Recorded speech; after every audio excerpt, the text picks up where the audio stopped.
future is now. And welcome to the SVK Crypto podcast. 15 minutes of crypto fame. My name's Charles Story. I'll be your host for the next 15 minutes. We're coming live from the City of London, so let's get down to business. Today is Monday, the 8th of January 2018. Bitcoin is currently trading at $15,571, down 8% in the last 24 hours. Ethereum is currently trading at $1,159, which is up 4%. Ripple is at $2.56, which is down 23%. Bitcoin Cash at $2,472 and it's down 17%. And Cardano is at 91 cents, which is also down 10%.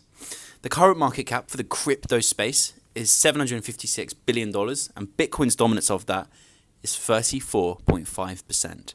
With that in mind, let's get to the stories. Crypto News Flash. 5 crypto news stories from around the world. Binance, Bitfinex, Bitrex temporarily say no to new users. This story is one of the most interesting. The exchanges out there cannot handle the demand, and they've had to stop new sign-ups. So let's get into the story. With the surging price of cryptocurrencies, demand has reached the point where cryptocurrency exchanges are completely swamped. The massive influx of users has led to major infrastructure concerns, leading to the temporary closure of their registration portals. Throughout the first half of 2017, digital currency exchanges have posted record numbers of user sign-ups. Binance is reporting the addition of 250,000 users per day, while CoinBase has reported numerous days of 100,000 plus signups, and Kraken boasts over 50,000 new signups per day. The incredible swelling of cryptocurrency users is overwhelming. The infrastructure of many cryptocurrency exchanges, with some such as Kraken experiencing major usability problems throughout 2017. The exchange has responded by disabling some of its advanced order types, reducing price precision, and initiating a major system overhaul. Bitrex is one of the first exchange platforms that put a halt on onboarding new users back in December 2017.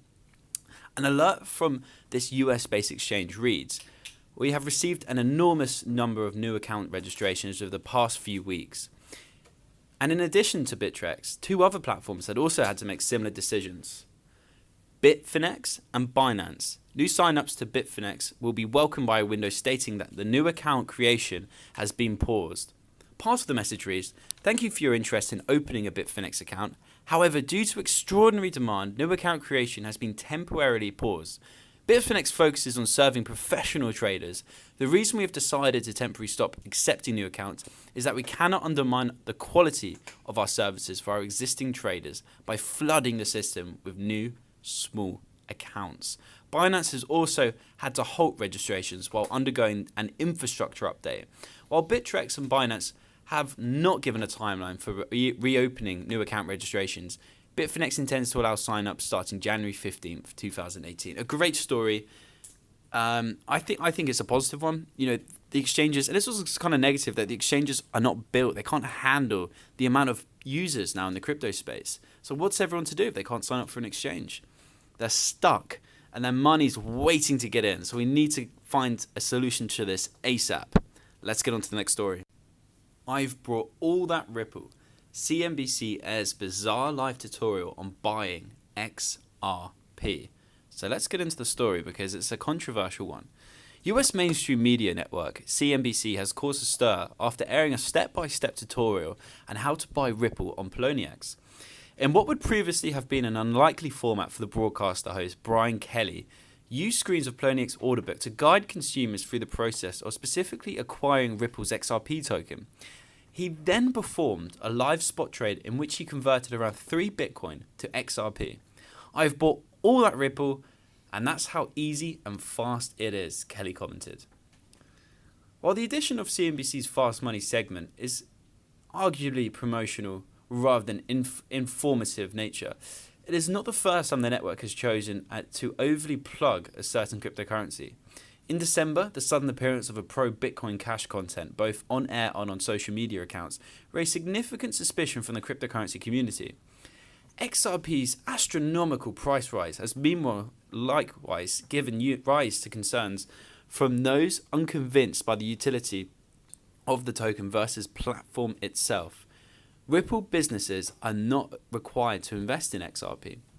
Nonetheless, CEO Brad Garlinghouse remains adamant in use of as a currency will deal to blow Bitcoin. A prospective mainstream publication other than CNBC have since jumped on.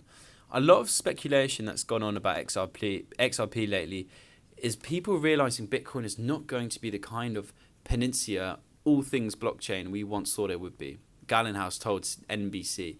I mean, that's complete rubbish. This guy is working for Ripple, so of course he's going to have extremely biased views. Interesting story, as I said. It's a controversial one. Let me know your thoughts on it. Remember to like, subscribe, email. Let's get on to the next story. President Maduro, Venezuela to issue first 100 million Petros. Interesting story. So let's get into it. It's about the currency they're looking to issue and what it's going to be backed by in Venezuela. Venezuelan President Maduro has ordered the issuance of the first 100 million Petros, an oil-backed national cryptocurrency. He was also indicated that each Petro would have the value of a single barrel of oil. And this is what he said: I've ordered the issuance of a first 100 million Petros based on national wealth. Each Petro will have the value of a barrel of Venezuela's oil. So the first national meeting of petro miners will occur on January 14th, along with the publication of the white paper. The announcement is in line with the previous statements from Maduro that the country would issue an oil-backed cryptocurrency. The country's massive hyperinflation problem have led to widespread lack of trust in the national currency, the Bolivia. This has caused so much of the population with access to appropriate technology to pursue Bitcoin as a means of stable transactions, called Bitcoinization by some economists. Other countries, including Zimbabwe, have also seen the widespread Bitcoin adoption in the face of financial instability. A great story. I think it's a great movement. I don't know how this is going to play out with regards to their Petros tokens, but we'll see. We'll keep you guys updated. Let's get on to the next part of the show. Top Twitter tweet of the day. Alright, so the top Twitter tweet today goes to TokenPay, and you can go follow them at TokenPay. And here's the tweet. One of the most populated nations in the world is worried about the environmental effects on Bitcoin mining. Or is it really worried about losing control of its people? You decide. Great tweet. Go follow them for great news, and also keep informed in the crypto space, like the SVK Crypto 15 Minutes of Crypto Fame. The second tweet goes to at Oracle of ETH.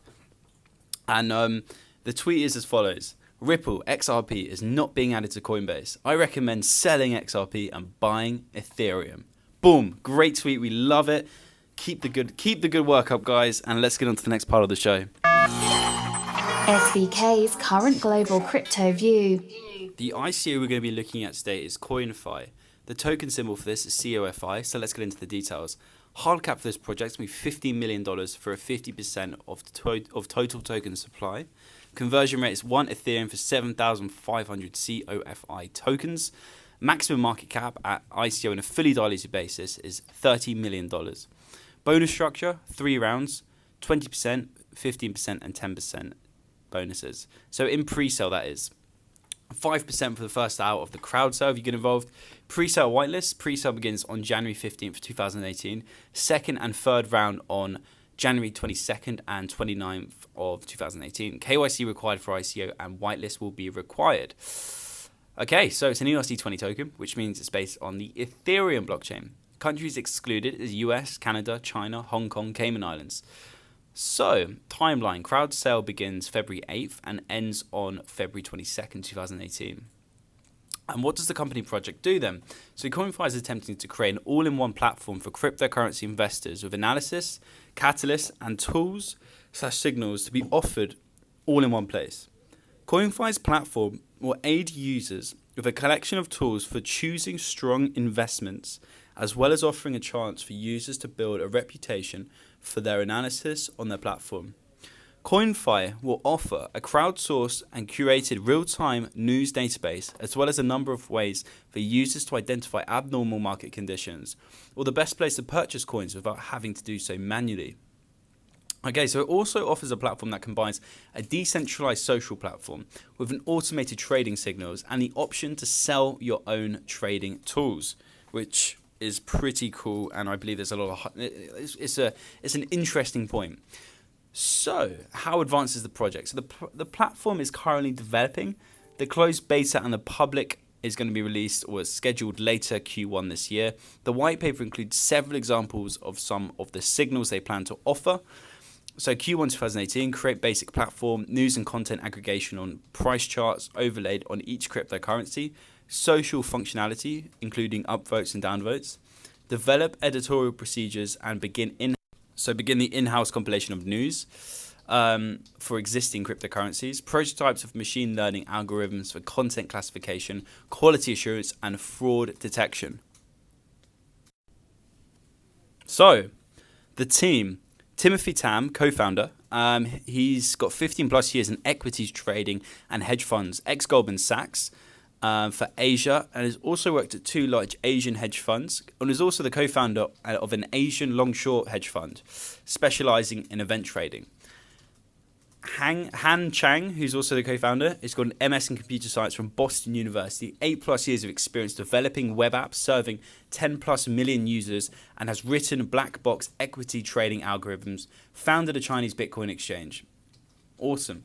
So third is Nate Tsang, and Nate's also a co-founder. JD from Uberta Law, 7 plus years of experience growth hacking media startups. Interesting. Hacking media startups, pretty cool. Co-founded a keyword intelligence platform for digital marketing that was acquired in 2016. So the opportunities. Cryptocurrency investments is gaining recognition rapidly. Demand for financial analytics in the crypto space is surging, especially from institutional money starts to come in. So the team has a strong background in finance and investments, which helps the project to open doors to institutional investors. This helps driving demand for premium content and services. Concerns for the project? There are many similar projects to compete with CoinFi to some extent. For example, Syndicator, Santiment, Enigma, CoinDash, and Coinology. The ICO is essentially a white paper project with the public beta scheduled to be released late Q1 2018. It is one thing to have ambitious roadmap, but it's another to be actually able to deliver and execute upon that. So conclusion, for flipping, good.